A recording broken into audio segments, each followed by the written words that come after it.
ताज्या बातम्यांसाठी महान करेला सबस्क्राइब करा आणि बेल आयकॉनला क्लिक करा। चोपडा तालुक्यात गारपीट व वादळी पावसामुळे मोठे पीक नुकसान। चोपडा तालुक्यात काल अचानक आलेल्या वादळी वाऱ्यासह गारपीट आणि मुसळधार पावसामुळे शेतकऱ्यांच्या शेती पिकाचे मोठ्या प्रमाणावर नुकसान झाले। प्राथमिक माहितीनुसार तालुक्यातील सुमारे 1600 शेतकऱ्यांचे जवळपास 2000 हेक्टरवरील पीक बाधित झाले आहे। नुकसानग्रस्त भागाची प्रत्यक्ष पाहणी करण्यासाठी आमदार प्राध्यापक चंद्रकांत सोनवणे यांनी शेतकऱ्यांच्या बांधावर जाऊन परिस्थितीचा आढावा घेतला। यावेळी त्यांनी शेतकऱ्यांशी संवाद साधत त्यांना धीर दिला। या पाहणी दौऱ्यात तहसीलदार भाऊसाहेब थोरात, तालुका कृषी अधिकारी दीपक साळुंके तसेच गटविकास अधिकारी उपस्थित होते।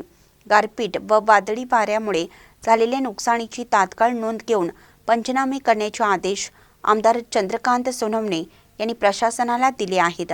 प्राथमिक अहवालानुसार 1585 शेतकऱ्यांचे 2000 हेक्टरवरील शेती पिकाचे नुकसान झाल्याचे समोर आले आहे।